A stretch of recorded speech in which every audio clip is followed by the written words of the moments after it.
right. Ready to roll? My throat is like all. You get me sick? Am I making you nervous? Oh my God.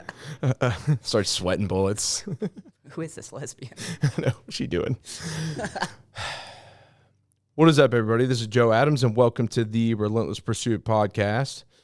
This podcast brings in guests from all different backgrounds, all different walks of life to share their stories, the ins, betweens, the in and outs, and all the things a part of their journey. So if that is for you, check us out, subscribe, show some love. If that is not for you, I don't know what your problem is. Don't waste your time on other stuff. Listen to this, get inspired, relate, connect, and hear some truth.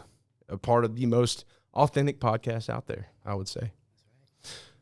But without further ado, I would like to introduce you, our guest today, Miss Whitney Palmer. Thank you. Welcome. I'm not that important, but you made me feel pretty You're special. very important. You made me feel pretty special. You're today. very, well, you know, I do what I can.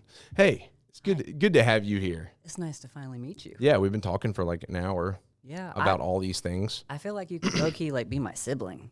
Like we're just I can cool. see that. Yeah, that's cool. You had the black jorts on, matching I jorts. felt it. It was Yeah. like that. Oh, shit. all Tattoos, right, yeah. hands, throat. Let's go. I mean, shit. Hat. Both wear a hat today. I was a little scared. I looked at you. I'm like, oh, man, is that what people think when they see me getting out of the car? Like, damn. And then you're like, hugs. Yeah. I'm like, no, we'll hug. Yeah. That's me. Like, I'm a hugger. People are like, why are they hugging out there? They're not supposed to be doing They that. don't look like they like each other's kind. Yeah. Well, me especially. Like, you got nothing that I want, but you're cool as fuck. So Yeah. it's like, hugs. Hell yeah, hugs. Good. And you got to drive a cool vehicle. Yeah. My wife's not happy about those cool vehicles. I got to, like, tone it down. But there could be worse hobbies to have, right? No. My wife's like, oh, I don't need nothing fancy. And I'm like, I want to have a dually next that's loaded up. You know, I need to go bigger and better. She's like, Jesus Christ. Work harder, and that's why I work Yeah. 7 days a week. Hey, you Support know- that car habit. I'm not much of a material person. Like, I don't really, like, buy much for myself, you know? I'm, like, really just my business and my family, but I like having a nice vehicle.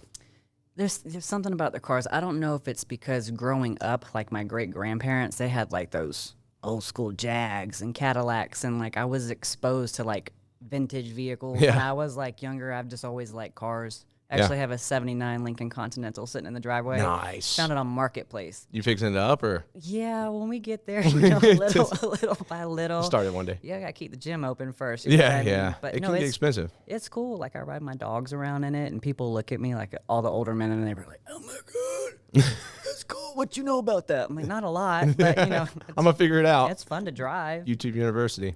So you know, that's where we're at. That. I want a fixer-upper.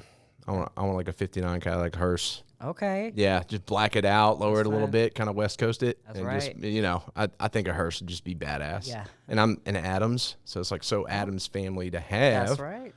Oh, yeah, it's going to be metal as fuck. Do it. Yeah, it's going to happen one day. It's a done deal. Yeah, it's going to happen. In the universe for you, it's coming to fruition. I feel. Yeah, I just love having my hearse parked out here. Just like the till death machine.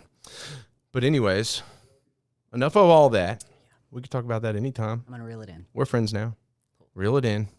Get it together, Whitney. Business. Ready to roll? Ready. All right. So, Whitney was introduced to me by Austina, Yes. our mutual friend. Austina's been a part of RP, and she's just very involved here in Murfreesboro. Kind of all. Austina's all over the place. She is. She all knows over the people place. here and there, and you know, Yeah. who knows? She's probably got some connections in China. Probably.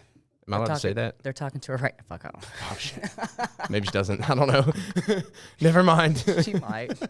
Austina, I wish I was that cool. Yeah. I don't really know that many people, but She knows a lot of people, and so of course, naturally, I'm like, hey, Austina, shoot me some names, shoot me some guests, and she brought you up to talk to you on Facebook because I'm temporarily off the Instagrams because they don't like me, and bastards. But yeah, and we connected, and here you are. Drove from where? Huntsville, Alabama. Only a couple hours away. That's not bad. It was a pretty drive. They brought me through like Hazel Green, like a different route, so it was actually really peaceful. Oh yeah, Yeah. like some back roads. Yeah, I like that time alone in the car. I do. mean, I love driving. I mean, I used to drive all the time by myself back when we didn't have phones and GPS. Like, Mm-hmm. literally had the map. Like, Yeah. where the fuck am I going? Yeah. But Print out the MapQuest directions. yeah, sometimes I just get lost. Like in the music, it'll take me back to like old school memories of certain song comes on. You know what I'm saying? So I mean, drive by myself is peaceful. That's like my alone self-care time. Same. You know, it's crazy. I talk about this because, like, you know, eventually my wife and I, we want to get some land and have, you know, live out. We just want to be disconnected, you know, and my house is right across the street. Okay. So, like, 2 minutes. Yeah. So I love getting home to them quickly. I love spending time with my family, but there's zero unwind. Right. Like, I'm working nonstop all day, and then I don't even get a full song on, and I'm, like, in husband-dad mode, which is the best thing in the world. But I just kind of want to, like, decompress. And something about the vehicle does that. Like, I'll get in the truck for an hour, run some errands or whatever, and I won't even listen to music. I'm just like, you know? Some days are a little scary, too. Like, I'll get home, didn't even listen to a single song. I'm like, oh, did I even stop at that light? Yeah. I'm home already. Yeah. Good thing I wasn't cruising through, right? Oh, my God. Yes. No, I wouldn't be able to live with myself. I know. It's wild. Crazy. Hey, we've all run lights, you know. I've done it before on accident, but hey, happens. But yeah, so something about driving is a peaceful thing. So I'm glad you had a good trip. And it's a beautiful day. I mean, it's nice. Can't beat that. No, I just appreciate you having me here today. Hey, of course. Well, briefly, you know, we'll talk more about it later on. Just tell us what it is that you do, you know, with your life and what you got going on currently. Okay, well, my life is pretty boring. Like, if you look at me, like, you might think I'm the most interesting specimen on the planet, but like, no, I run a gym, M.A.D Youth Training. It's a youth strength and conditioning business. I dabble in more of the mental health aspect. You know, you don't have to be an athlete to come to my gym. There are a lot of kids that, you know, deal with suicidal ideation, bullying. They may not be your quintessential athlete, your travel ball kid, but, you know, growing up with a brother that had special needs and diabetes, also hearing impaired, he didn't play the sports. He was a video gamer. Yeah. So I have kids that play games that just don't need to be sedentary. So I'm open to anybody. Of course. You know, my youngest is 5. My oldest is like 75, 80. Nice. So like all through the week, like I am fully just engulfed in fitness. Oh, yeah. You know, I get my routine, and I love it because there's not a day that I go to work that I dread being there. It's not work to me. I'm passionate. I try to be as creative and as authentic as possible. So they're getting like a wide variety of things, like anything from just your recovery aspect, your mental health. Yeah, do we need to talk a little bit before we get started? Because like some of these kids take naps before they come in and they look at me playing possum. I'm like, you need to wake the fuck up because it's time. You're like to clapping in their face. You're like, dude, I'm already in my 5th scoop of pre-workout. But I can tell they're just like, they need a little bit of like a affirmation. Yeah. Say, hey, I'm proud of you. I know you're tired, but let's do this thing. So besides the fitness thing, I mean, my wife and I, she's a nurse. You know, we do a little bit of meal prep, like healthy treats on the side. I've got 5 animals at home. 5? 5, yeah, man. Those little things need to stop. Like, I'm a softie, you know. I got a whole bunch of animals. They're like my children. But other than that, yeah, like I'm pretty boring. I'm pretty isolated. Like I guess because I'm social, 7 days a week, all the time. I just gotta tune it off. Yeah. When I go home. But yeah, like I work out. I still actively play a sport, so I try to like practice what I preach. Yeah. I don't like overly preach. Like I'm not doing that. I'm not gonna tell you what to eat. I'm not gonna like if you ask me. That's one like thing. I'm not a doctor. You know what I mean? Like the whole brand, you know, motivated and driven in moderation. It's like balance. We all need balance, right? So this isn't to be like count your macros and your carbs and you need to do this. It's just like read it. It means balance. Are you improving? Yeah, anything in moderation. I could sit here till I'm blue in the face and try to help you get better, but if you do not want it yourself, like I can't want it for you. Yeah. But I'm invested in you. Yeah. You are spending your hard-earned money and your time with me for an hour a week or sometimes several hours a week. I see my clients more than I see my family, you know, so I'm invested. But when I see their progress, it's like, although I give the affirmations, like in my head, I'm like, man, they look fucking good. Yeah. They're doing it, you know, and like it's hard. Like I'm a little bit of a sadistic asshole. Like I told you earlier, like I've been trying to include a different burpee variation. Just break up the monotony. Yeah. You know, we're not just going to go up, down to the floor. Like me.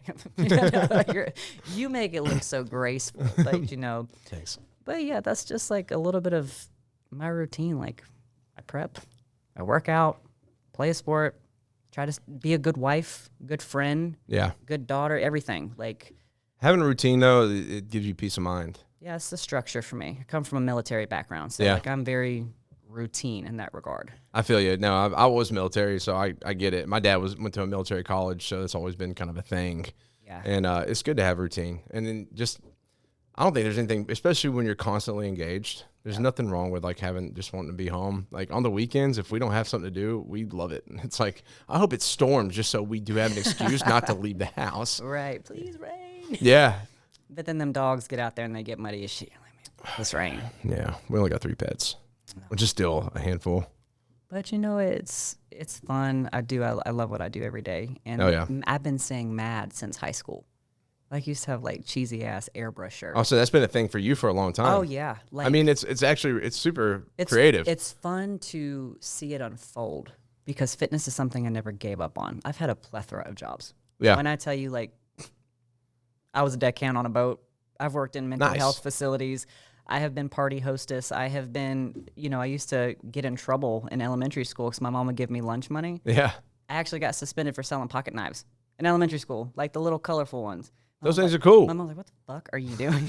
And the principal was my soccer coach. She's like, "I don't know what's gotten into her, but candy and pocket knives." And I was just like a little hustler. So nowadays you do that. That's life in prison. That's right. Not doing Bring a pocket that. knife to school. You're going down. It's just funny. I look back at the trajectory, like Yeah. my mentality then. Like I was such a little entrepreneur. Yeah. And I didn't think of a knife of being like, it was like, I was like just sharpening wood and building forts. Like, what's wrong with that? Yeah, that's cool. But now, yeah, it's definitely not something that I would condone or even want my kids to know that I did. Yeah. When I was their age. This is a but, different time. This is a different time, guys. Yeah, it was a different time. That's the awareness, right? But no, I think that's really cool. I mean, like you said, just watching it all unfold, I think back often on my life too, and I'm like, damn, like it's really cool to just kind of see the journey through a different lens. Yeah. Like play it back like a movie, I'm like, damn, man, it's just unraveled so wildly. I could not imagine would be my life today, but I couldn't be more grateful. Well, the jobs I had before, it was like they took me on because of my skill set and my life experience. But when it came down to my look, take the nose ring out, gotta cover your tattoos. Hey, you're dealing with this type of clientele. You can't have color in your hair. What the fuck do you mean you hired me like this? Now it's not okay? Yeah. We're making a difference with people that can relate to me? Yeah. So I think over time, like I've always had the vision in the back of my mind of having my own thing. Just wasn't time. I literally had to just trial and error, going to work, not fulfilled, finally getting tired of people being like, "Oh, you're gay, don't tell anybody." What, you couldn't tell looking at me? Like I didn't have Like, to. okay, I guess I won't tell them. I didn't have to tell They anybody. hadn't assumed already. But my work ethic has always been just impeccable. Yeah. I'm punctual. I'm communicative. Like I show up, I do my part, and to feel like I wasn't worthy, I got tired of that shit. Yeah. And I think that's what I try to like implement in my everyday with people who aren't fulfilled. It's like I feel like besides physically helping them, mentally making them step out of their comfort zone. Like if you're not happy and fulfilled, like let's get you there. Let's get you feeling better internally first.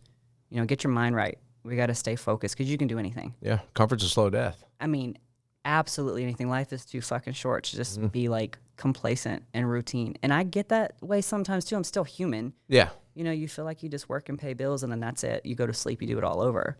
The difference is I'm doing what I love to do. Yeah. So yes, it's inevitable. I got to pay bills. Of course. Right. I feel like, not like necessarily scraping by it, but sometimes it feels that way. It's just never ending. Yeah. What's the end goal? And then you get ahead and something pops up. Yeah. Man, those cars. Yeah. Right. Yeah. Right.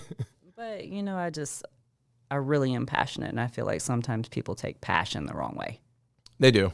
They take it as arrogance. It's not arrogance. So, I mean, I've had a shit ton happen that's kept me humble for a long time. Yeah. I remember having nothing to my name. Hey, at the end of the day, you're driven by passion. That's it. And like to me, I mean, trust me, I'm all for that shit. I'm a huge believer, and it doesn't even necessarily apply to people's career. A lot of people love whatever it is they do. I don't know I can name a million different job descriptions, but like, do you have something you're passionate about that you're pursuing passionately, right? Right. It could be a fitness goal or any freaking thing. I don't know. But like having that passion. A lot of people just go through the day by day and live a mundane life, and they just work their job and sit, and but there's no passion in there anywhere. And that's why I think it's so hard for me to look at my brother, because he's always seen my sister strong. She's creative. She's the athlete. But I'm like, what do you like to do, man? Yeah. And mind you, this is all in sign language, because my brother has not been able to speak or hear since birth. So I was fluent in sign language since I was 2. Oh, shit. So it's been a very closed off world, and it's very hard for me, because you can talk to me about anything, call me any name in the book. You talk about my brother, it's a wrap. Yeah. Even though I was hard on him, trying to build him, like his sister trying to make him into a man, right? Yeah. Like, I'm not going to let you fail, bro, but you're capable. Yeah. So he's been using this, the developmental milestones. I don't even like to say special needs. The developmental milestones as a handicap. Yeah. My mom's a coddler. I'm sorry, Mom. Like, you're going to see this. You've enabled him, and he's going to fall in my lap when they're dead and gone, Yeah. So at this age, like, I try to text him and keep in touch. He's got very little depth that he gives me. Yeah. I'm like, what's your favorite color, man? What do you like to do? I like to play video games. More to that. Bro, you're a diabetic. Like, you're going to have some shit amputated if you don't get the fuck up off your ass. Like, I'm very passionate about staying healthy. And the fact that he's got a whole family that's super into their fitness and, like, staying in shape. Like, my parents have trainers. Yeah. He doesn't want to do it. He's just not engaged. Like, that does not fire up for him. But even outside of, like, the fitness, like, what are you passionate about? There's got to be something. He can't ever tell me. Something in there. And I hate that. It's like, I want to pull it out of him. But, like, I can't want it for him. Yeah. So when I see little kids that mirror my brother that are getting bullied or they're sedentary, it's like, I fight so much harder for those kids. I had a kid, I trained a few years back at my old gym, at my home gym I had. And, 16, never played any sport, never had just zero athletic ability, right? And so I had to drop down to a level, start with him. And he wasn't very motivated. Roll his eyes, this and that. And I'd be like, yo, dude. Fuck you, coach. Like, I'll get your mom to come pick you up right now. Like, do you want to be here or not? Yeah. Like, and I'd just be like, I just always try to apply things to life in general. And, like, I'd always be trying to teach lessons. And it was like, he was so just, like, didn't want to hear it, inconvenience. But, like, obviously I told you about, like, that change from moving down here. We disconnected for a bit. And just because I had heavy life stuff go on. And then he hit me up. He came down. He's like, "Yeah, I've been working out every day." He's like, "We're going to," and he's at Tennessee Tech now. You did that. And he said the day he went to, orientation? Like, right after orientation, he went to the gym on campus, and he's like hooked on it. You wouldn't even think that you inspire and impact people in the way that you do, because they may not be fully invested then. But it'll click at some They're gonna point. remember that coach. Yeah. They're gonna remember him, and they're gonna appreciate that. And like that's so freaking cool. I was like, dude, anything you ever need, So, and you take pride in those moments, like, because you may not see it then. It may you be damn, there's no hope, but you got to have hope for people that they'll make that shift. Well, I told you earlier, like before we even began, like I don't care about following the followers. You know what I mean? Like I care about how it made you feel. Yeah. Because I am that type of friend. Like I ask you about your family. I ask you about how you're doing. I ask you, like, are you struggling with something? Do you want to talk about it? Yeah. You don't feel obligated. Just know that I am that person that cares that much. Yeah. Like, fuck the social media. Fuck your little group of friends that you associate with that you think are your friends. But who are you going to call in the middle of the night? Like, I'd be that motherfucker that shows up. Yeah, like, you're dependable. Yeah. Yeah, 100%. Loyal, dependable, non-judgmental. Yeah. I'm not perfect. I am flawed to the max. Yeah. Like, you tell me your flaws, I'm going to tell you mine too. Oh, yeah. So I respect the hell out of that, and like there's times I get so caught up in all the chaos. Somebody asks me how I'm doing and I'll just unleash. And then I just leave it at that, and then I'll have to hit them up later. I'll be like, by the way, man, I'm sorry I didn't check on you. Like, I fucking, life's crazy. And but that's self-awareness thing, right? Absolutely. Like, because I do give a shit about the people in my life. Sometimes you just unload, and you're just like, I just got to let it out. I don't even have the capacity, like, to even think to ask you how you're doing.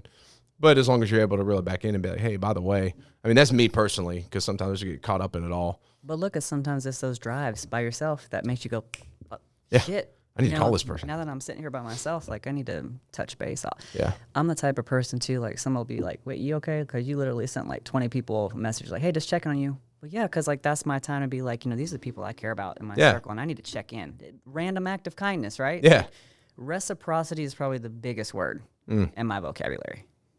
I like that. Like, it's unfortunately I have to love a lot of people from a distance now. Yeah. Doesn't mean I don't care. It doesn't mean I don't love you, but you're not pouring into my cup either. And I'm like empty Yeah. a lot of the time. Yeah, I feel you. Despite what drink I'm drinking or pre-workout I have taken, like sometimes It's just they fumes. wouldn't even know that I'm absent. Yeah. But you are. But I'm compassion fatigue. Yeah. That's what it's called. Oh, man, I can connect with that so much. And I want to talk more on these topics, and we're going to circle back around to all this. This is great, but I do want to take it back. I want to take it back to the beginning of your journey. We covered a lot of ground there, but where do you come from? You know, tell us a little bit about your childhood and, you know, like, I don't know, sports and school and all that stuff and things that have influenced you there. Well, I have been an athlete since I was like 3 years old, right? Travel, soccer, softball were like my main loves. Again, you know, my brother didn't play any sports. I was like the tomboy, my dad's buddy.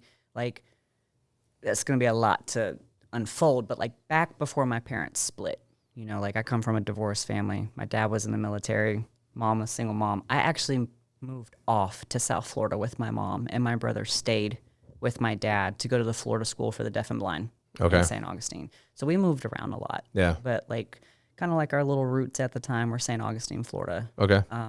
Fished all the time with my dad. I was a surfing buddy, just super engaged and athletic. That's where you were born, Sam? I was born at Tyndall Air Force Base in Panama City, Florida. That's where I was stationed. Okay, so like all up and down the Panhandle. I was born in Tampa, and then, but I was actually stationed in Panama City for 6 years. So yeah, I'm from all up and down the Panhandle, really. I got family that reside kind of in all different types of places. But, you know, growing up, my dad was tough on me.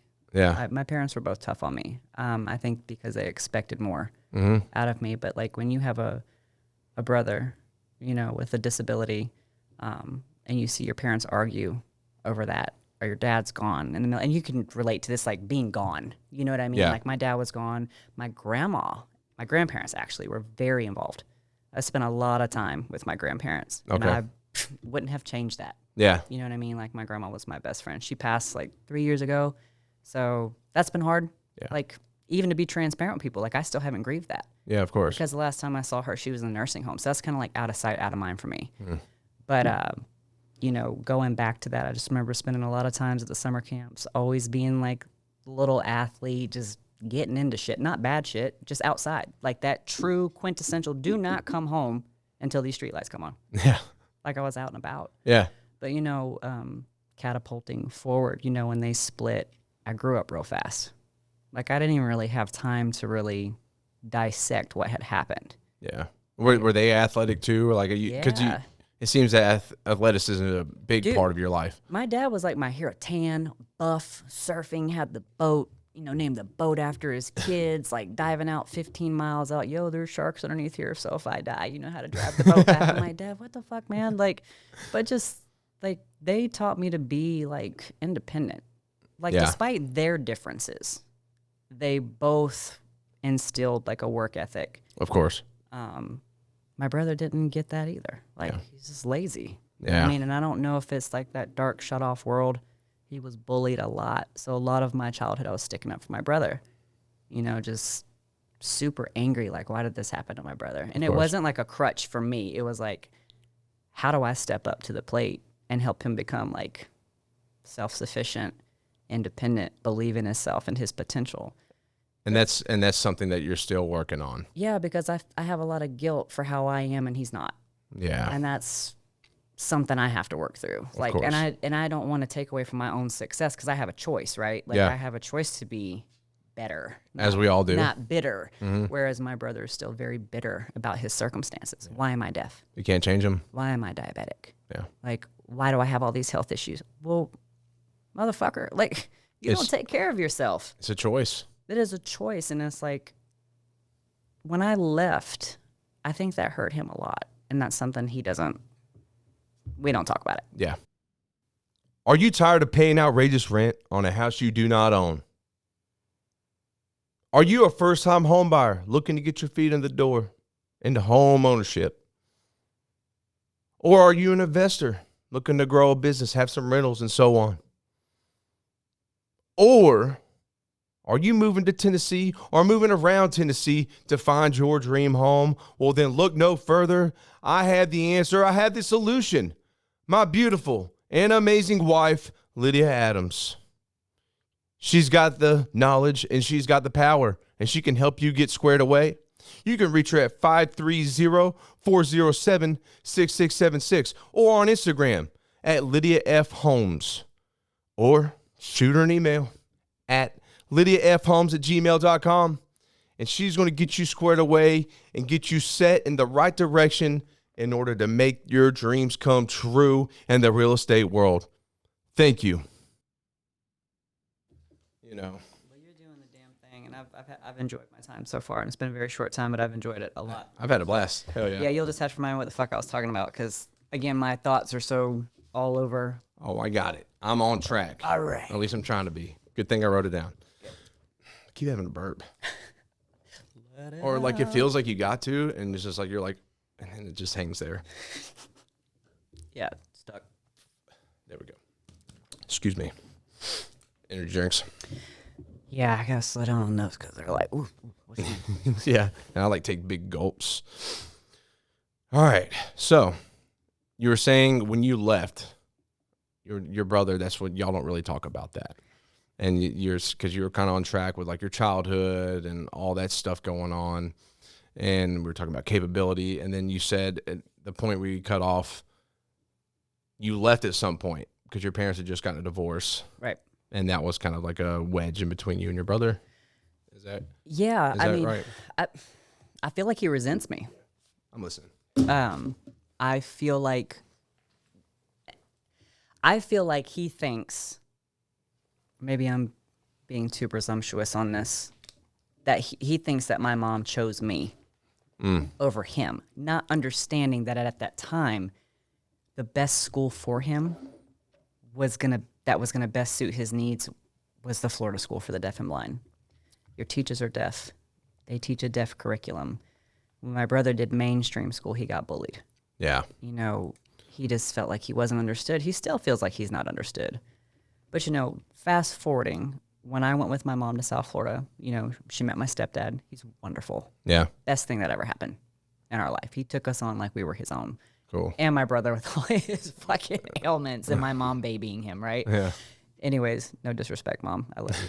But moms are always going to do, they're going to like, she knows. Especially with their sons. Like, yeah. Moms and sons. My mom's like, you're my baby. And I'm like, what? yeah, I'm such a big baby, Mom. Thanks. I don't understand. I'm sorry.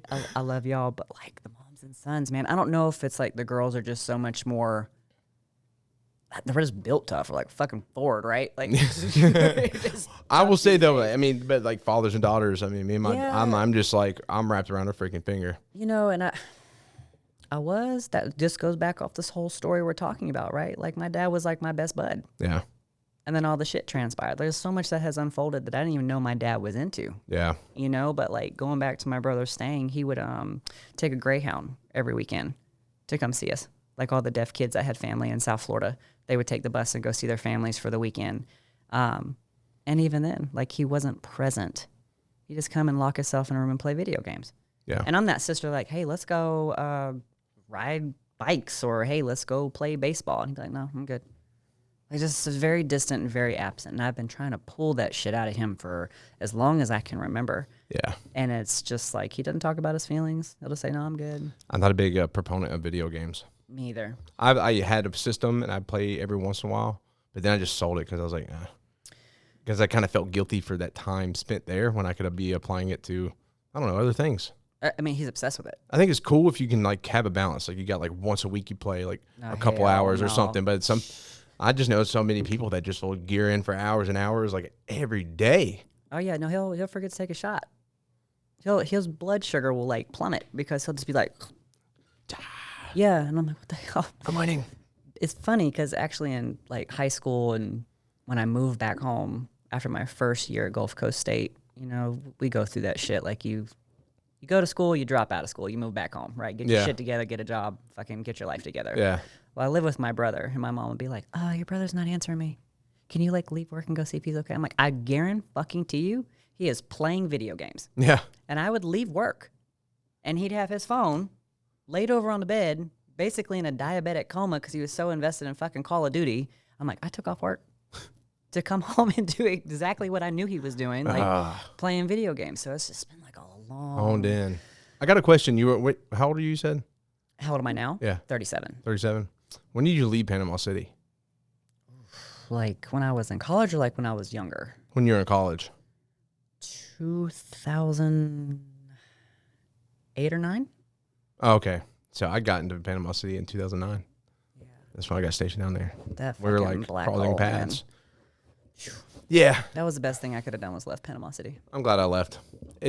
I knew where I wanted to go in my life. I could just feel like it wasn't going to reach its maximum potential there. No, there's too many distractions. Yeah. You know, how can I not even like finish my whole semester of school because I'm behind schooners playing beach volleyball and like drinking and having fun, and there's too many distractions. But then again, like while I was drinking and having fun, I thought I had to work because that's what I was always taught. Have a good work ethic. Yeah. So like my classes, I had jobs. Like I was a deckhand. Yeah. Up at 3 o'clock in the morning, like on boats with grown ass men, like for 10, 12-hour like shifts. Yeah. Gaffing fish, throwing them over the boat, like just being a badass, right? Getting off the boat and going straight to partying. Hell yeah. Like school, what? No. Because, you know, we had talked about that earlier. Like I was a good student and I got A's and B's like because my parents were like, you're going to have good grades if you want to play sports. Like not even an option. You are a student first. Yeah. You're a student athlete, not an athlete. I kind of want to be a student. Like, no, I had to have good grades, you know, so that was huge to me, like just making it by so I could play. Cause I mean, a lot of my mindset is just so like team oriented, the camaraderie and all that good stuff. So like, I just made my money and I Did worked, you think? Yeah. did my thing. Oh, yeah. You know, so. Well, and I know I took that like kind of out of That's okay. I kind of fast forwarded us, but I know you were talking about, damn it, we're talking about your brother and y'all's relationship. He'd be playing the video games, on. But like, so I guess from then on, moving forward, I guess so you're up Gulf Coast at this time, right? Yeah. So you're playing sports all the way through. I do wonder too, you know, because you're married, you have a wife. I do. Right. So I'm curious, like when did that become a part of your life? What, like early childhood or, you know? Me being. Yeah, you being lesbian. Yeah. It's always something I wonder because I talk to people about it. I wonder where certain parts of their journey fell into place. And you know what's crazy? I feel like I always knew that about myself. Really? But like having little boyfriends was just like, I was a tomboy. Like I liked hanging out with boys because they like doing things that I like to do. You're like, I'm more of a man than you. Yeah. I was like, no, I had little boyfriends, but they like a new one every 2 weeks. Yeah. You know what I mean? Yeah. Like I felt like I was more of the boy in the relationship. Like, next. Yeah. You know, but no, like it was cool because they let me be me. And then I got into high school and I like still knew, you know, but I dated boys, I think, because that's what I thought I had to do. Because I lived in Boca Raton at that point. Like the rat's mouth, like bougie moms and daughters got their chihuahuas in their fucking Gucci bags, you know, and their Juicy Couture outfits. And I told my mom, I'm like, I'm super uncomfortable here. Yeah. Like, I don't even like this fucking school. Luckily I played sports, and she knew I hated it. But my stepdad's business was in Deerfield Beach. Okay. So, like, Spanish River High School was, like, I guess the most compatible, like, as far as scholastic to go. But I knew. I told my mom, like, when I got out of high school, I was like, I got something to tell you. And she's like, oh, you on drugs? Are you pregnant? I'm like, fuck no, I'm gay. She's like, oh my God. She literally had a drink and cheers me. She's like, I knew, sweetie. Like, so it was just good job. It was just a very open conversation, but like my family's always been super open. My stepdad, like, is amazing. He, you know, had gay brothers, you know, and my cousin, my mom's oldest sister's son, is gay. Like, so it's like in our family. Yeah. You know what I mean? And when people ask like, oh, it's just a chemical imbalance, you know, you have choices. I'm like, you know, I would not choose to have a difficult fucking life and be judged every day of my life and, you know, feel like people are looking at me some type of way, holding hands with my wife. Yeah. But granted, like, I'm self-aware enough that I know how it could make people feel, and that's not fair for me to always feel like I have to consider your fucking feelings when I'm just trying to have a good time with my wife. Yeah. But, like, we don't do that shit in public. We don't love on each other and express that because, one, like, I'm kind of private, too, in that regards. I don't want to shove anything uncomfortable in anybody's face, but I'm still going to show her love Yeah. And shower my wife. Because you do love her. Love. Yeah. And I mean, but we're in Alabama. Like if I was in South Florida, they wouldn't look at me twice. It's everywhere. It's all in your face. Yeah. Rainbow flags flying from every building. Alabama, they're just like, what the hell? Oh my God. Look the other way. Get him. Yep, shit. But it's something I think that I've always known. Yeah. But just as I grew, I felt more comfortable in my skin, and I think I blossomed and developed a lot quicker than a lot of my friends. Like I was always just very secure in myself. That's good. And again, just in a very humble way. And I guess that was because I had my grandma that said, always reach for the stars, always be yourself. The best thing you can be is yourself. Yeah.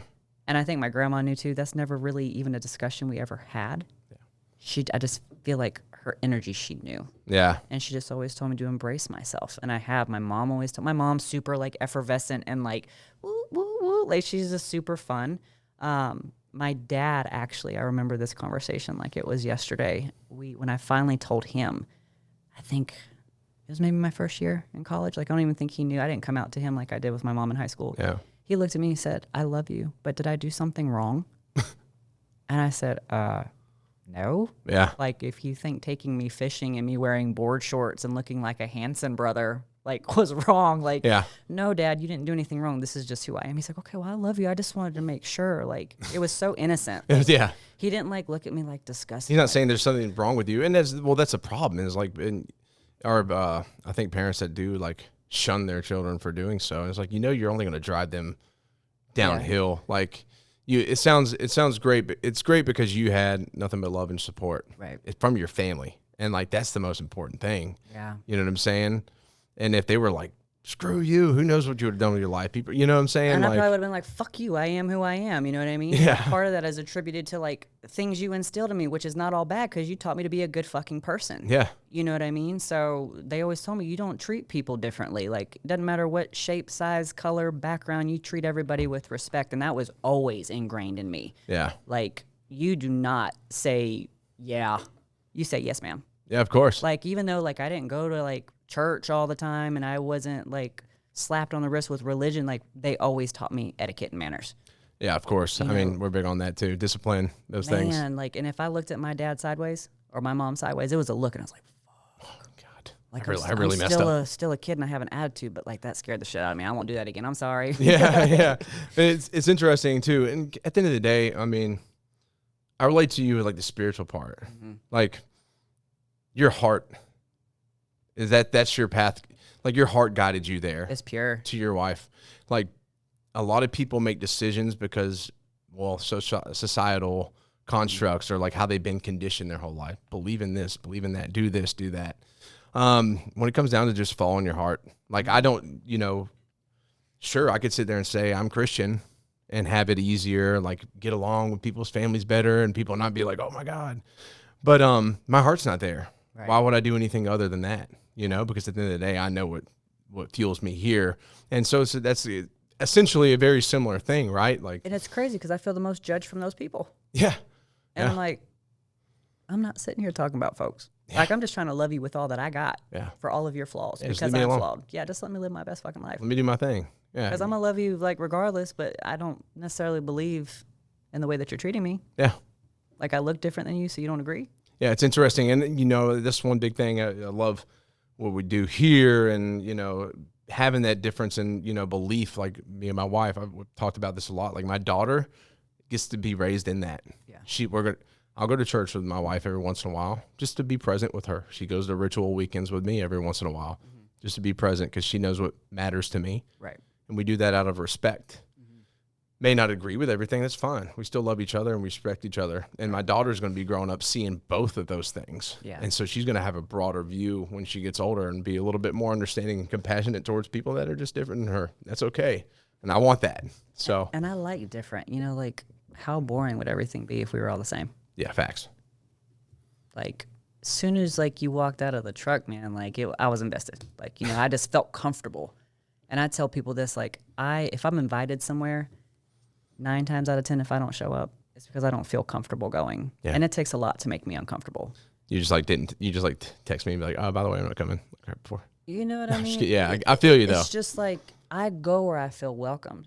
because I've got nothing but love. Like, again, I don't care what you look like, what you do. Like, that's none of my business. If you are a good human and you make me feel wanted, like, I'm there. But, like, I'll sit my ass at the house because I'm like, those people aren't going to know if I was there or not. And actually, an on-running joke with a lot of my friends is I don't fucking say goodbye. Yeah. I'll just disappear. Like, where'd Whitney go? Yeah. I'm like, well, you didn't even acknowledge when I was there. So, like, what's the point of me staying? But love y'all. Be well. Yep. But I've been home for 5 fucking hours. You know, so. It's just like the vacation week coming up. I don't feel welcome. Yeah, and I'm not going to go where I'm not welcome. Exactly. Because actually, I'm a good fucking time. Yeah. And that's y'all's loss. Oh, You yeah. know what I mean? Yeah, So, you're missing that. shit. So, okay, and I'm glad I want to touch on that because, you know, we're here to open hearts and open minds and do all those things, keeping authentic. And, you know, it's just out of curiosity. And so, you know, of course, so that's really cool how your parents, you know, accept you and everything. I just love that. So Yeah, it's important. It's very important, you know. That unconditional love. I try in my head to like be like, what would it be like if they didn't? Yeah. But I've never once experienced that with my family where they made me feel like I wasn't loved because I was different. Yeah. Because I even felt like when I was in high school, I was like, it's nothing you guys did. Like, you guys already knew. If you felt that energy exuding off of me, like, you know, it's not something I would choose just to get like bullied and preyed upon because people didn't agree with it. Like, that's not a lifestyle that I would just choose like to have and be difficult. Yeah. You know, but I just knew.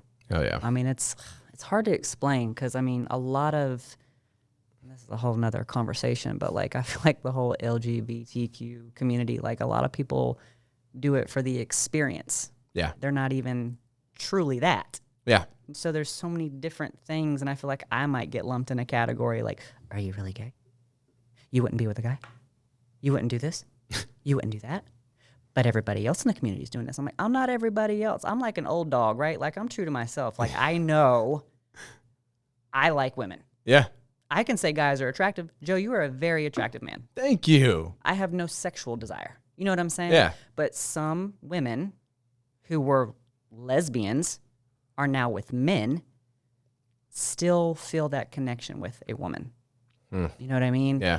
So it's like, I feel for that because some people still cannot truly just be them. And that goes back to like the religious beliefs, or you can't date this woman because that's disgusting and that's not what we believe in. So then people are living lies. They're not even with people that they truly love, who are they connected with, because the societal needs of your family doesn't agree with it. So now you're just with somebody because you're meeting their expectations. Yeah. That doesn't mean you can't grow to love this person that you are now with, but you still think about where you truly felt that love. Yeah, and why are we living our lives to meet others' expectations? I'm not doing that. Yeah, like... And that was a lot. That was a big it's ramble. our experience. But you know what I'm saying. It's like, it's a lot to spit out, but that's how confusing it has gotten. Yeah, of course. What happened to just like living who the fuck you love? Yeah, and just like not having to... And you don't have to throw it in people's face or yell about it. Like, just do your thing. But then other people can't let others just do their thing, too. Everybody's got this... You know, and I was talking to a guy about this, and it's just like... He was talking about how his mother didn't agree with certain relationships, right? And I was like, okay, well, how does that affect you?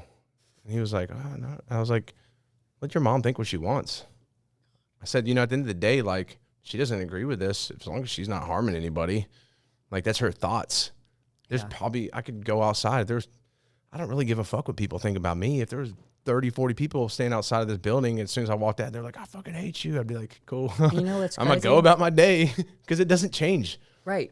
And what's so comical to me is like the most people that are like misunderstanding it or judging you for it are the same ones that have that same feeling and emotion. So rather than just asking me how you deal with those feelings and emotions, you're just going to judge me and make me feel like I'm the disgusting one. Yeah. When low key, like you're thinking about it behind closed doors. Just open up and say it. Well, it's self-projection. Yeah, just be open. I'm not going to judge. I don't care what you like. Yeah.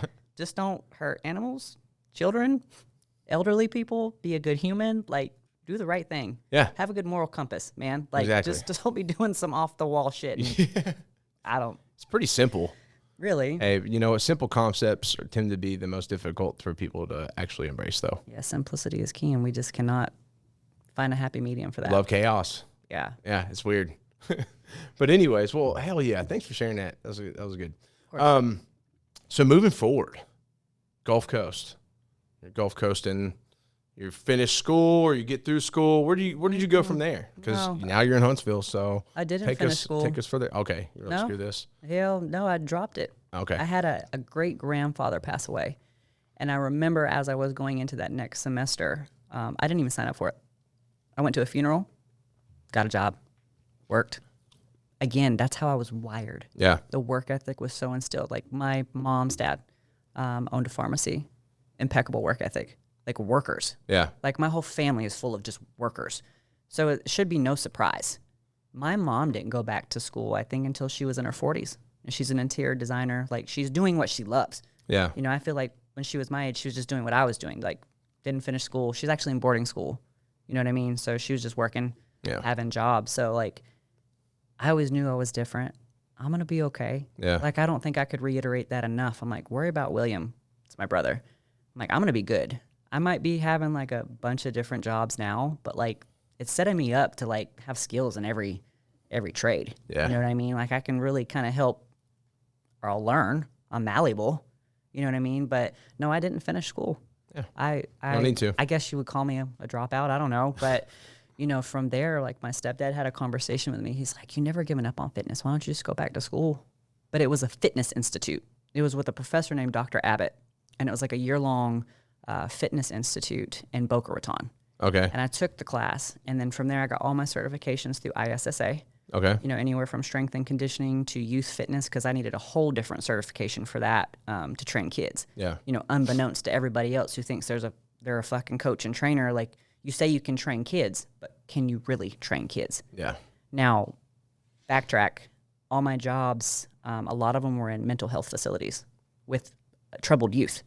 So that's where I really like took off. Like I really loved that job. You probably learned a lot there. Shit. You Yeah. want to talk about life experience and like you can't put a degree to that. You either got that kind of compassion or you do not. Of course. Because when people get out of school and they have these big fucking time degrees, and there's nothing against that. If I could have like stayed focused and gone to school, I probably would have had one of those degrees as well. Yeah. But those people didn't last. They did not last in these facilities. The way that I looked, the way that I acted, the trajectory of my life and what I had already been through, like, because there's a lot of baggage that comes with just like the mild stuff that I told you, obviously. But those kids needed me. I wanted to be there. I helped mold them from the ones that have reached out into who they are today. And those are the most rewarding stories. It's like, Miss Palmer, you were the reason why I didn't give up on myself. Your fitness program, even though you're an asshole at 5 o'clock in the mornings when you'd come in, like you made me want to be in a routine and be healthier and be better and have a stronger mindset.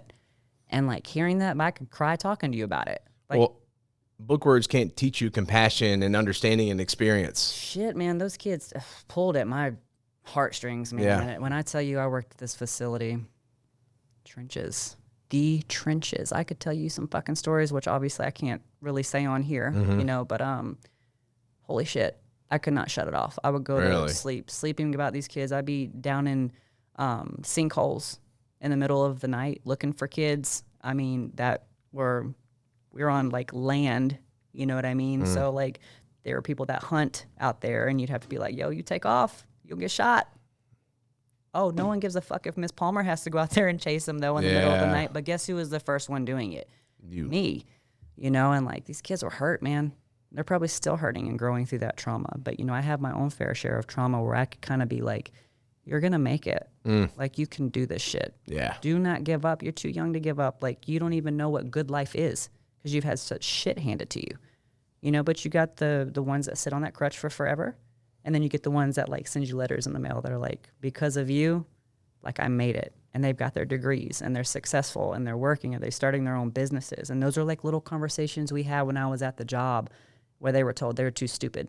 I'm in this program and I'm never going to make it. And I'm like, so fuck you mean? Yes, you are. And yes, I would cuss at these kids because it was love. Yeah. Like, and it's sad because you got to watch them bathe. You got to watch their every move. You know, they're wanting to kill themselves on site when you're at work. Like, yeah, it's pretty like intensive. It is like mental, behavioral, like everything. Like you got kids wanting to kill themselves when you walk in the door. That's how my shift started. And you got 14 more hours to go. How many kids? Anywhere from 30 to 60. Damn, so there's a lot of, with you gotta not a keep your lot of eyes staff. constantly moving. Not a lot of staff because they didn't make it. They just did not make it. Yes, it's difficult for people. And you can't power trip with these kids. They've got enough baggage. If you got to come into this job and feel like you have to argue with a child, you're the one that needs to be in the program. Like, it's so much. But you know what? As much as those took a toll on me, I loved it. Yeah. I was good at it. And then you couple that mental health with, like, the physical attribute, and you tie those together into, like, the program I have now, you save people in so many different ways. Yeah. Even like kids that didn't have trauma or that came from good backgrounds, they still don't know how to talk about their feelings. Yeah. So you bring it into a private facility where they have my full and undivided attention. Like I told you, some sessions let's just talk. And I'd say most people on average don't know how to like truly talk about their feelings, you know, but a lot of people think they can go, damn it, man. Fuck. A lot of people think it's getting me. You're making me burp so much. I'm sorry. Flatulence. Yeah, flatulence. A lot of people think they can go those environments with an education and being authoritative and think that's going to be effective. No. You know, it's like, if you raise my daughter, I'm not going to try to be an authoritative figure. I want to be someone she trusts. Oh yeah. You know, trust is everything, man. Yeah, but people think I'm in charge. I do this. You listen. Like, no, man, because I can tell you now, I rebel against that pretty hard. Well, I do not take that kind of. Does that make sense? Yeah, and it was hard too. Like, we had to get like SAMA certified, so like verbal de-escalation tactics. I had to contain kids, so kids that come from like physically abusive backgrounds, and then they're like acting out. You got to put your hands on them. It hurt me every time. Yeah. Like, I don't want to do this. You think I want to be on the floor with you right now? But they can hurt somebody else. Exactly. Yeah. And these kids have different strength when they're pissed. Yeah. So I really took pride in my shifts kind of going as smooth as they could, because the kids in my group felt safe with me. Miss Palmer's not going to let us get hurt. I'm not going to act out on her clock best of my ability, because I know, like, I feel safe and secure when she's at work. Yeah. And that's what killed me, like, when the facility shut down. Yeah. I didn't want those kids to think that I left them. Oh, so it shut down while you were there? COVID. Oh, shit. Yeah, you know, like the sickness and nobody knows what's going on. Like, you got to go back to your families. Yeah. So that institute you were working at shut down. Yes. COVID. Yes. And then from there, because I know the best thing that could have happened, to be honest. Oh, really? Yeah. I mean, at a certain point, like when you start losing good, reputable staff, there's no one to guide. People are giving up. People are fried, right? You go back to that compassion fatigue that we were talking about. Like, you get so overwhelmed with trying to help, and you just feel like at that point the program's so like ass backwards, like you're just not helping anyone. The best thing to do is just like start fresh somewhere else. Mm-hmm. You know. So anyways, long story short, shut down. My wife tells me she's an alcoholic. When did you meet her? I met her in 2016. And this is while you were working. So during the time you were working there, or? Yeah. Okay. She actually picked up PRN night shift. Oh, just so we could see each other. Oh, nice. Yeah, because she was already working at the hospital. She's like, I guess the only way I can see you is if you like work night shift, because she was working night shift at the time. So at least we could like take naps together during the day before we get up and go to our shift. Yeah. But yeah, she saw some bogus shit too. Just she was distributing meds and taking logs and stuff. Okay. So she was upstairs. She didn't have to do anything but look pretty, right? Where I'm like, I gotta go chase Your somebody. hair's just like this.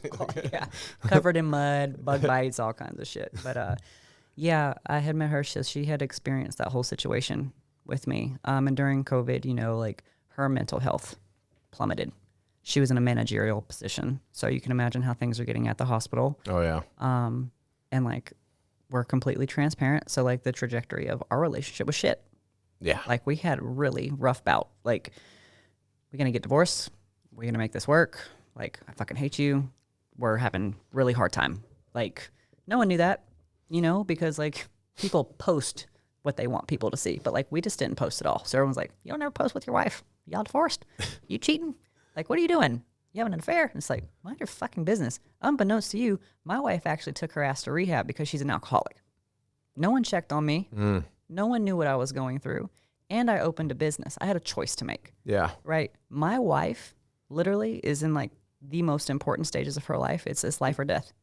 And as a partner, being what I've been through in my life with like addiction and alcoholism and PTSD and all the trauma, she needs help. Yeah. And unfortunately, she comes first. Yeah. Like, take me out of the equation. She doesn't need to focus on me. As a matter of fact, when she went, I told her, I'm not talking to you. Don't call me. Like, we're not talking through this process. There was so much resentment and the things that we had been through. Like, I had already suspected she had a problem, but the hospital like consumed her. She might as well have just gotten a cot and stayed there. Do you think it was because y'all, one thing I find to be one of the biggest factors is like a loss of communication, because I feel like most relationships fall apart because of the lack of communication. There was nothing. We were roommates. And then, We didn't talk about the good, bad, happy, and sad because she would already be drunk. I wouldn't even know it. She was so functional. I'd be like, why the fuck are you tired all the time? Why am I having to tell my friends like you don't even like them when that's not even the case? Oh, you're already drunk. I didn't even know. You're so functional. Like you had already started your morning with a drink. You were drinking before you went to work. She didn't drink at work, but like she'd come home and drink after work, before work, like before she laid down. And I'd be like, you got to a point I'm like, hey, like I'm pretty observant. I was never a big drinker. I could like drink a couple, shut it off, still have fun. Yeah. But like she could drink so much. I just thought that was normal until it wasn't. And it became a problem. So kudos to the hospital because they actually supported her going. That's good. And she had a job coming back. But like through that very monumental time when no one checked on me, everyone assumed I had another relationship, or like I would post pictures with my friends because some friends, supposed to be there as your backbone. They assumed I was in relationships with these people because that's what people do. Yeah. They don't, just because I, in your eyes, I'm an athlete and I'm doing this and it seems like I'm doing great, I'm actually struggling inside. But because I have the mental fortitude to prevail and I don't choose to talk about my troubles online, you think my life's just great, grand, and wonderful. Yeah. I'm actually really beat up inside because the person that I love is really struggling. So when she went away, I was driving and I saw this sign on the side of the road. It was a phone number. And I had been contracting out of the gym I used to manage. But then I got all these kids coming in. They're like, you can't fucking train kids here. I'm like, what do you mean? I've been training kids here for months. Oh, you guys are pissed because I'm bringing in more clientele. Yeah. Okay. That's what it really is. Got it. All right. Sorry. So I called this number and I was like, hey, I don't know who the fuck I thought I was either. Cause I didn't have a lot of money. I was just power positive thinking, right? They're about to kick me out of this place because they don't want kids in here. I gotta find a place for my people to go. And you want to talk about passion and resilience and making a way? Oh, I called this fucking number until they got tired of me. I had a little bit of money saved up. She said, yes, it's yours. I'm like, oh, fuck, okay. Was it like a space? It's a warehouse. Nice. 5,400 square feet on the main strip of all the recreation that's happening right now in Huntsville. So it's very popular. And it's gotten more popular since I've been there 3 years now. So it's expanded quite a bit since I've been in the facility, but had nothing. It was bare bones. And I'm the type of person, kind of like we talked about, I'm going to go until I can't. Yeah. So I have 2 clients that have been with me for I guess 6-7 years now. They've followed me. They've been they're family. Yeah. A lot of my people are just family to me. We found Mike's merchandise. I think it had refurbished rubber and pet turf at Lowe's. We turfed and rubbered and bolted and painted and did everything in 3 days. Hell yeah. 3 fucking days. My wife was in treatment still. And you still needed equipment. Still, yeah. And I was training people out of my garage through COVID. 500 square feet. Yeah. And now you got 5,000. You're like, shit, I got to make this look good. So I was so driven with a purpose. I was so hurt inside. And I didn't even ask my wife if it was okay. I told her we weren't talking when she was in treatment. But when she was getting closer to getting out, she's like, what have you been up to? I'm like, well, purchased a building. Just a little something. She's like, what are you talking about? I'm like, what was I supposed to do? Sit and fucking cry that you were gone? Yeah. And do this woe is me, I can't make it. My wife's in rehab? No, because someone had to be the backbone. I had animals to take care of. I had rent to pay. I had other bills to pay that had nothing to do with my fitness endeavor. Yeah. I didn't ask anybody for help, not my parents, not your parents. Matter of fact, I didn't even talk to your parents unless I knew it was important information that needed to be relayed. I didn't tell anybody shit. And I said, as a matter of fact, funny thing is, you've only had one person out of your friend group reach out. Nobody else gave a fuck because you were the party friend. And this one is real important to come full circle and realize who your friends are. Oh yeah. You know what I mean? So Especially those times, those hard ass times. man, I mean, if you were to ask me what's the hardest thing you've ever been through, like fuck everything else through childhood and all that, like having someone you love and seeing them like slowly die, Yeah. you know, and them taking themselves because they realize they have a problem, that's pretty brave. You know, so. And the thing is, you didn't sit there and just watch that though.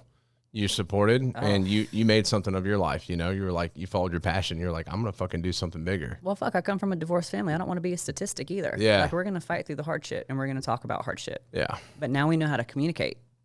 Now we talk about our feelings. I tell you what, that's so fucking important. Like I said, like my wife and I, like we got a lot going on. I mean, I run my business, school, got a child, you know, got a baby girl. She's got a full-time job. She does real estate. Like we got all self-spread thin. Yeah. It's hard.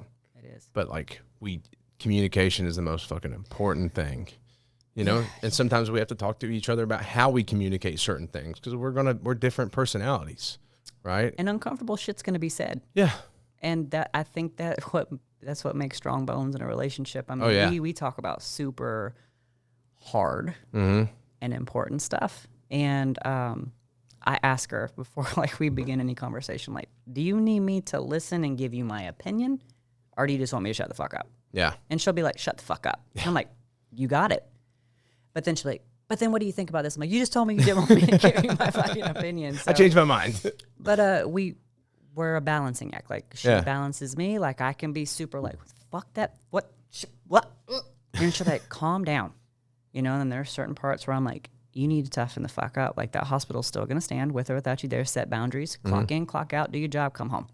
So she's gotten better about setting boundaries and taking care of herself. But I promise you, like, you know, people might look at, oh, she had to go to rehab. But she's in a way better position now. One, you've been sober almost 2.5 years. You're kicking ass at work. Your clarity is there. You're clear-minded. You have a happy, healthy home now. You got money in the bank.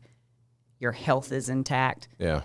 You know, you're building relationships back. Because, you know, part of their, I'm not even going to say that because it's not my process. What she has told me, you know, it's part of her process when she like makes amends with people. Yeah. You know, and I'm very proud of her for that because like some people you just got to love from a distance.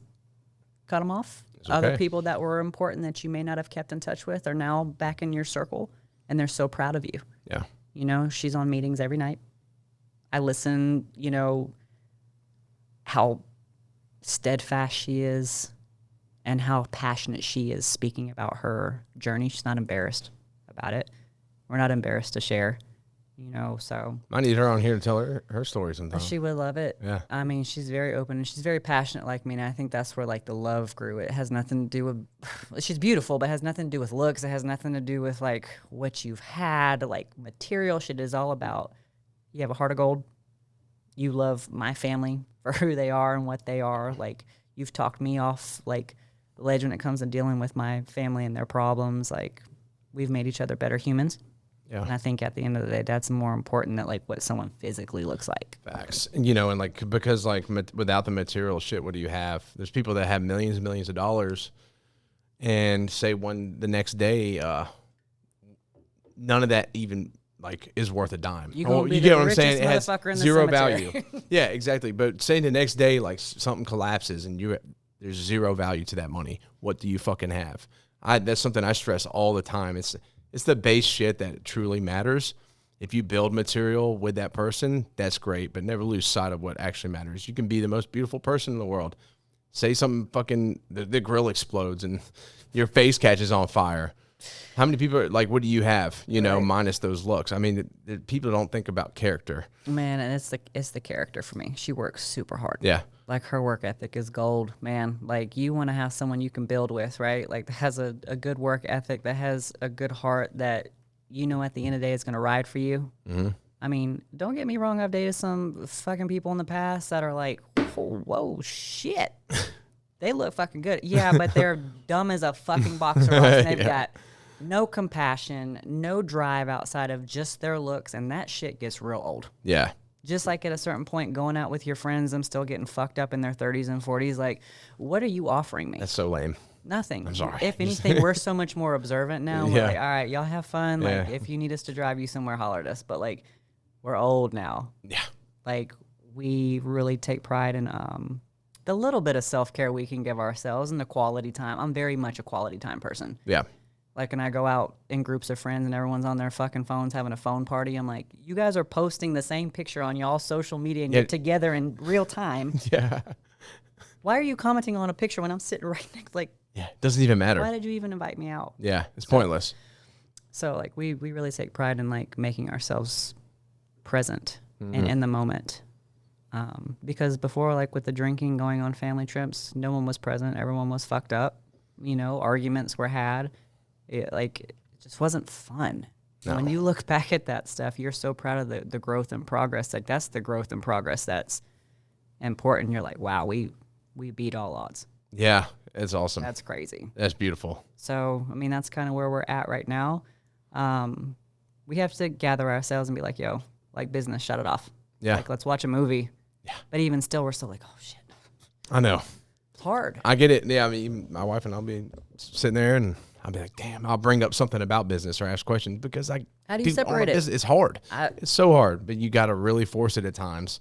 And yeah, it's all still going to be there. So people tell me, I'm like, yeah, but I got to do it all. Yeah, it's something I'm still learning too. And I do like taking care of my people. I really do want them to feel their worth because, you know, with every job that I've had, and this is where the humility comes back in, I remember when people treated me like shit. Yeah. Like, I don't give a fuck if you think I'm a popular athlete or not. Like, I still have been bullied and treated like shit in my adult years by people who thought less of me because of just the way that I looked, and it had nothing to do like the type of person I was. Yeah. So I will always make sure that I put my best foot forward with character overall. All of my clients feel their worth because they don't owe me shit.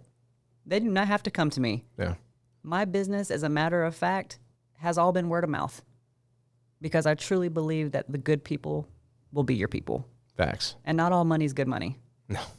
And if you just stack to turn and burn and make people a transaction, I truly believe that's when success is just like, you're just the most unhappy person in the world. You're chasing numbers, you're chasing people, you're chasing clout, you're chasing whatever. You've sold out. Yeah, and I'm not doing that. Like, I check on my people. I try to set boundaries with them too because, you know, your friends that you build through your business is still business at the end of the day. Mm-hmm. So you want to make sure you're taking care of yourself, but they always know I'm there. Yeah. Like, I try to go to the kids' games. You know, I shout them out with client spotlights. That's cool. That's important to me. Yeah. I wish I would have had a me when I was their age. My trainer was a dick. He would just do things because I was an athlete. Like, you do this.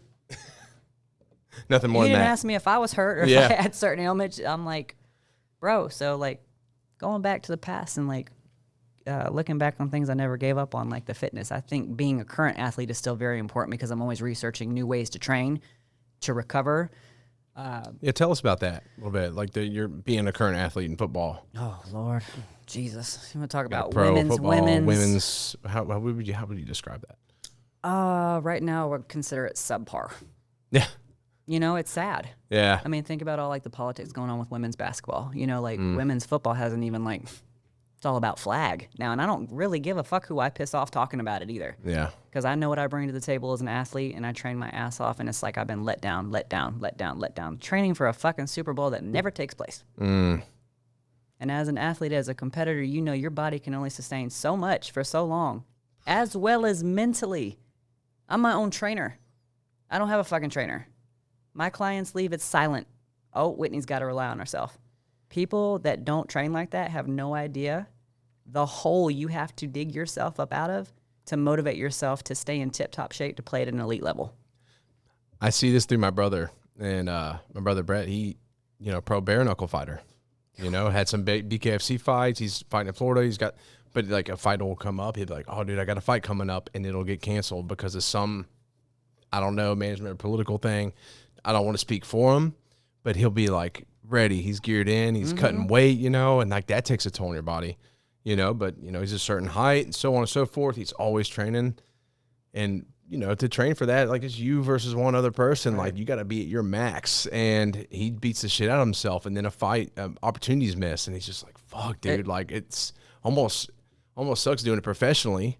You got to be a dog. Yeah. And with being the dog, it's like you're the leader of your own pack. Yeah. even though I'm a team player, like I know what I'm capable of. The girl to the left and the right, they don't got to worry about if I'm gonna do my job. Yeah. I'm coming with it. You know what I mean? And even coming with it through these delayed seasons, I'm still training as if like that phone call is gonna come. Hey, let's go. I'm flying you out because right now I play for a Texas team. I'm in Austin. Oh. I love my fucking team. Yeah. I love my coach.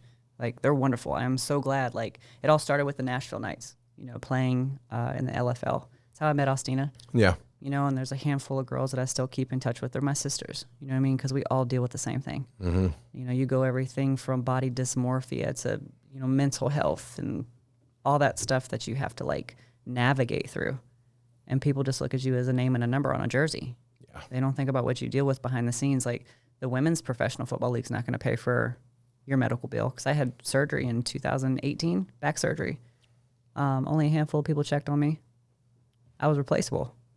So that's where the humility also comes in. I am fucking replaceable. Yeah. You know what I mean? But that was the most aggressive training I've ever had. Yeah. For the good. Like I'm the type of athlete that needs that type of pressure. Of course. But when things aren't panning out, like certain games or whatever, it's like, yo, my body's still aging. Like, what's up with all, you know? I'm still getting older as this game is like young bucks are coming in. So this little 20-year-old on the line, I'm going to give her the business. You know what I mean? Because I worked my ass off for it. And I really pray, like it may not happen in my lifetime, but I hope I'm paving the way to like inspire little girls who have the same ambition and drive that I had when I was their age. That's another thing on top of the business when I was younger. I always wanted to be a professional athlete. Yeah. You know, and then you get to that level and it's just constant disappointment. You're like, motherfucker. Like, when is this going to take off? Yeah. I don't give a fuck about NIL deals and the shit that's happening now. I think that's ruined sports. I think so too. I think it's absolutely atrocious. Like, play the fucking game that you love. Yeah. I don't see the point in some kid wearing a fucking $50,000 chain. And it's just really, it's taking a toll on everything good. Yeah. And the purity of the sport. And like these kids, I try to remind them, I don't care how athletic you are. How hard are you going to work? Yeah. Are you going to handle hard better? Or are you going to get pissed because you didn't start? Yeah. I didn't work today because I'm an athlete. I'm athletic. I don't give a fuck. I'm athletic too. But if I didn't do the work behind the scenes, my ass would be handed to me by someone younger, faster, stronger, better than me. Yeah.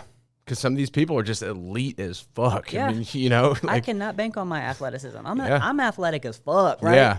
But that doesn't mean that I have to fall short on my training. Yeah. Matter of fact, I'm always going to be 10 steps ahead. Mm-hmm. Y'all may see my little clips in my underwear in a hot ass gym, you know. But before I filmed that, I had done like a really strenuous hour and a half of training, stretching, recovery.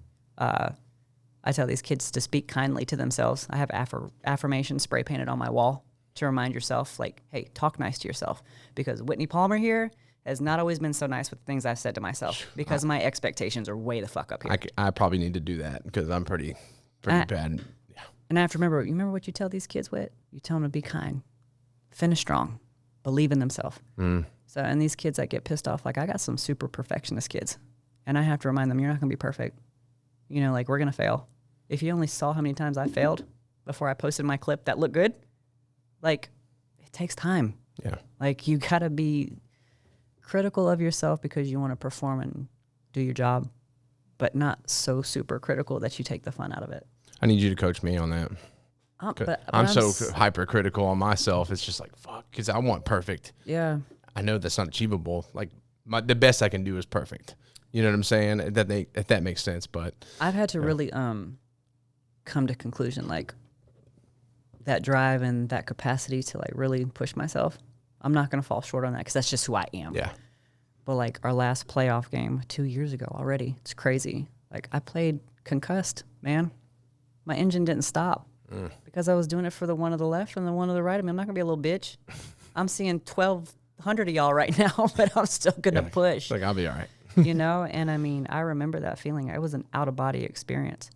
Like I played my fucking ass off, man. I don't even know how I pulled that energy without like gassing and falling the fuck out. Yeah. I had gummy bears in my system. Don't even get me started on what's not prepared as far as meal compensation when we're about to go play.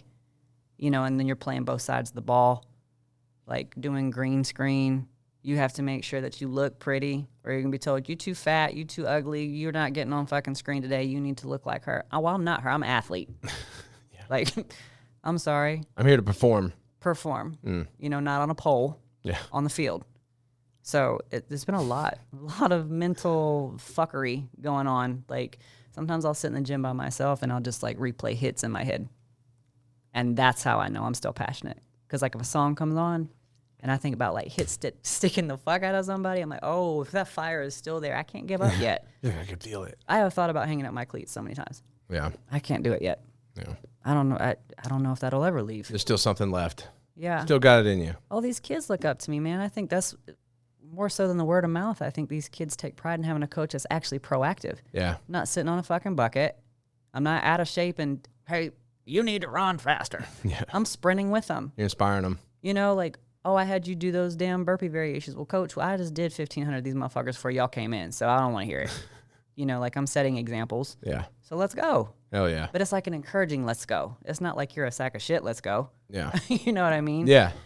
But anything that I expect out of somebody, I do it myself. I think that's really important though. Yeah. Like a lot of people, you need to lead by example. So if you're going to preach it, you need to be Doing the shit. Yeah, you need to be doing the shit.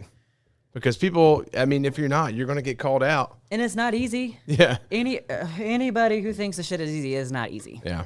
I mean, there is only so many bangs and pre-workout and hurt back and this and that. And most of the time, like my wife knows, she'll look at me, she's like, your back hurts, doesn't it?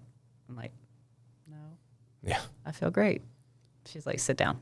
I'm like, oh, let's go. What else is next? You know, like, because I feel like I hear those words back from my dad. Like, don't be such a girl. Throw some dirt on that shit. Let's fucking go. Yeah, I'm good. Just rub it in. But that's the old school mentality. Like, kids don't think like that. Oh, hey, coach, it's hot. So do you think they can, like, take a break? No. I'll give them the allotted amount of time that they need to take a break. I'm not a dumbass. Like, I had to specifically go back and get a certification to train kids because of, like, heat stroke, overheating. They sweat differently than adults do. I know when to give them a proper rest, but hiding in the fucking bathroom for 15 minutes because they're hot, that's not going to work for me.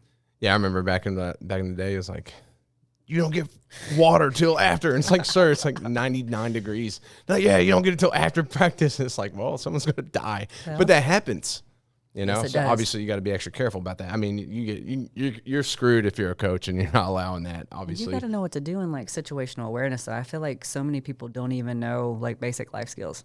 No. First aid, like, everyone pulls out a phone and films the shit. They don't even say, oh, maybe you should call 911 with that phone, not put it on fucking TikTok. Yeah. Just put the phone up to their ear like it's the ambulance. Tell them what's wrong. Look, that's happened before. Like, straight up homeless guy fell out, seized on the side of the road. I ran across the street. He was drooling and bleeding all over my foot. And people pulled out the phone and filmed me doing it. And I had to get on the phone and check his pulse and give them his breath counts. Like, You're like checking the pulse. You're like, yeah, I'm like, dude, he's alive. He's good. I mean, he's smelly as shit, but you know, like, he's alive. yeah, I mean, these people didn't even think to take I think it was a little cold outside, so they didn't even think to undo his ties around his jacket. that's insane. Like, his neck's like all constricted, and you're just gonna let him die because you wanted to pull out and film it rather than get some help? God, that's nuts. I don't know. I spend a lot of my time working from my phone. I don't want to be on my phone. Like, I don't know. I don't want to be connected to this, like, mindless device. Like, it's so I film my kids' sessions.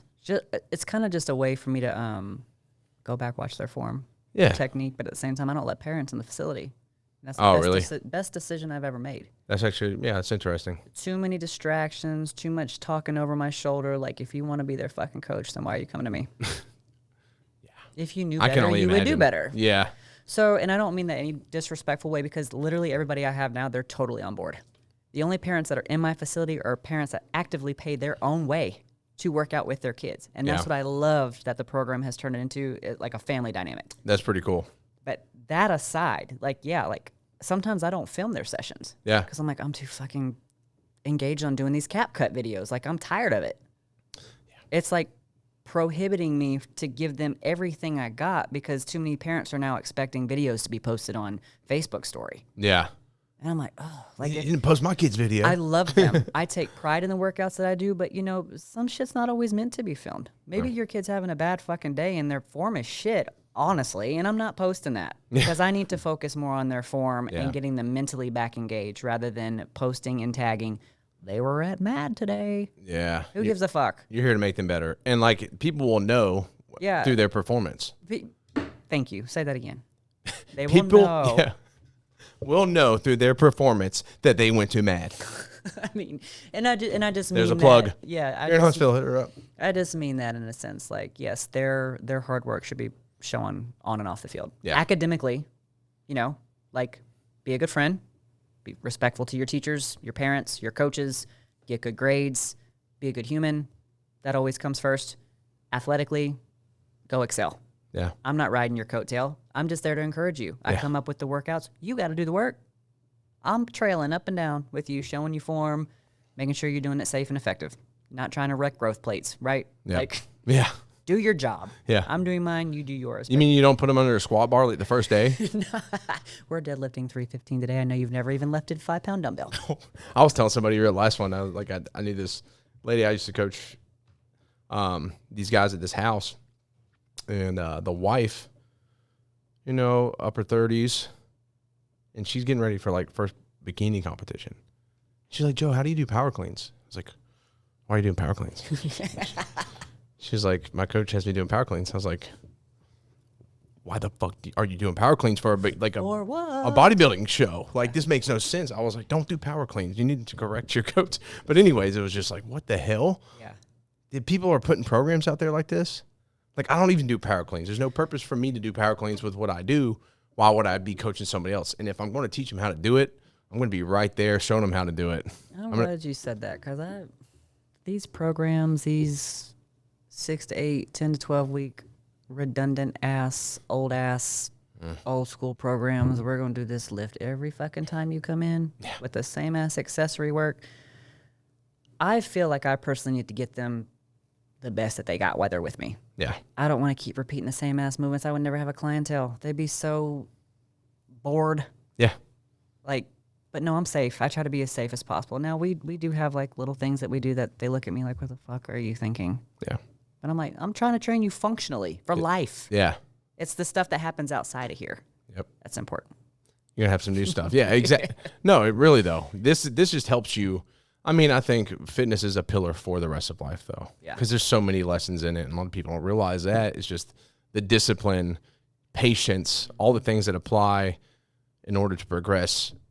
For sure. With that applies to everything else you do. You're an athlete, great. That's a bonus. Yeah, exactly. Because a lot of people will just do that, and then they'll be like a dirtbag in the rest of the areas. It's like, no, use this to apply to everything else, and you're going to be just so much better from it. For sure. Yeah, so that's, and that's kind of like the center of where Relentless Pursuit started, like in the fitness industry. But I tell people all the time, it's not a fitness brand. It's lifestyle. It applies to everything. It applies to every pursuit. Be relentless towards it. So, but that being said, God, there's so much more I want to cover. You're going to have to come back. I'll come back. Because we could just talk about all kinds of shit all day long. You just let me know, and I'll let you know. All right. Have it. We'll make it happen. Yeah. I mean, I'm very grateful for you coming.